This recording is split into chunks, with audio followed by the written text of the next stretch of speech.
सभी किसान भाइयों को, प्रकृति प्रेमियों को विजय ग्रीन हाउस के इस ऑक्सीजन बनाने के कारखाने से ढेर सारा प्रणाम। ये देखते हैं ना, हम लोग के सनातन धर्म में ये तुलसी जी का बहुत महत्व है। तो हम प्लांट्स को भी इतना रिस्पेक्ट करते हैं। ये है हमारा सनातन। और ये एजुकेशन से आया था। और मुझे याद है जब हम लोग यूपी कॉलेज में यात्राएं किए थे हॉस्टल से, तो आचमनी से शुरू होता था। एक संध्या होती थी शाम को और धोती कुर्ता हम लोग पहन करके आचमनी से वो संध्या होती थी। तो वो दौर हम लोगों ने देखा है और आज का भी दौर देखते हैं कि कितनी गिरावट आई। तो ये पूरे सारी चीज़ें समाप्त हो गई। हम लोग तो उस दौर से निकल के आए हैं। तो देख करके आज की स्थितियां देख करके बड़ी पीड़ा होती है कि कहीं ना कहीं एजुकेशन का लोप हुआ। लोगों ने डिग्रियां तो ली लेकिन वो खुद की नहीं थी, इसलिए इतना हरासमेंट हुआ, इतनी गिरावट हुई। और आज इसी पर हम लोग को बल देना है कि जब मेरा अंदर का एजुकेशन ठीक हो जाएगा तो ये सारी चीज़ें ठीक हो जाएंगी। क्यों लोग कहते थे, और एक पुष्प हम लोग अर्पण करते हैं तुलसी जी को तो तोड़ के करते हैं, नहीं, वहाँ एक नेचुरल ऐसे सजीव अवस्था में ही इनको प्लांट्स हम लोग ऐसे समर्पित करें तो बढ़िया है, अच्छा लगता है। तो पास से दिखा दो बेटा।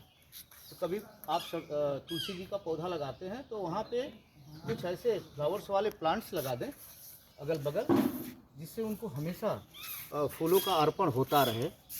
तो इस तरह से छोटी छोटी टेक्निक को आप अगर अडाप्ट करेंगे तो सजीवता बनी रहती है। सजीव को कभी निर्जीवता के रूप में निर्जीव न बनाएं। तो फूलों को तोड़ने की आवश्यकता नहीं है, उन फूलों को ही समर्पण कर दें सजीव अवस्था में ही। आइए ये छोटी छोटी टेक्निक को एडाप्ट करते हुए और जो हमारा मूल स्वरूप है, जिससे हम लोग निकल करके आज यहाँ तक की यात्रा किए हैं, उस यात्रा को भी ठीक करें। वो एक दौर था। और फिर लाइसेंसिएट इन टीचिंग जो हम लोग रजिस्ट्रार विभागीय परीक्षाएं होती है, मैं भी LT दिग्विजय नाथ गोरखपुर से किया। तो वहाँ के भी संस्कार हमारे हम लोगों में कुछ वहाँ पे भी देखने को मिला कि क्या सिस्टम था, क्या भंडारा था, घंटियाँ लगती थी और लोग जाते थे खाना खाने। तो ये चीज़ें, इन चीज़ों का लोप हुआ है, इन चीज़ों का।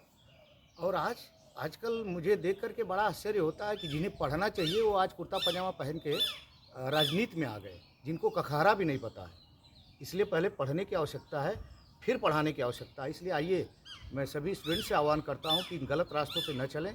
पहले कलम, पेन और सही जगह का चयन करते हुए आगे बढ़ेंगे तो निश्चित रूप से जो सोचे हैं वो मंजिल मिलेगी, नहीं तो रास्ते भटक जाएंगे। इसलिए अपनी थाती को बचा के रखना है। बहुत कुछ नुकसान हो जाए लेकिन क को ख कभी नहीं कहना है। ये आत्मबल कैसे आएगा? ये आत्मबल तभी आएगा जब अच्छी किताबों से, अच्छे लोगों से, अच्छी जगह का चयन करते हुए आगे बढ़ेंगे।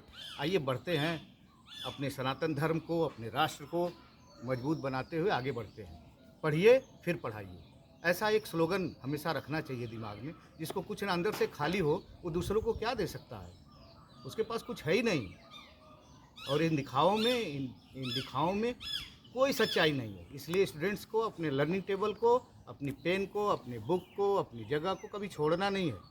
जुड़िए, पढ़िए फिर पढ़ाइए। सभी लोगों को विजय ग्रीन हाउस के इस ऑक्सीजन बनाने के कारखाने से ढेर सारा प्रणाम। नमस्कार।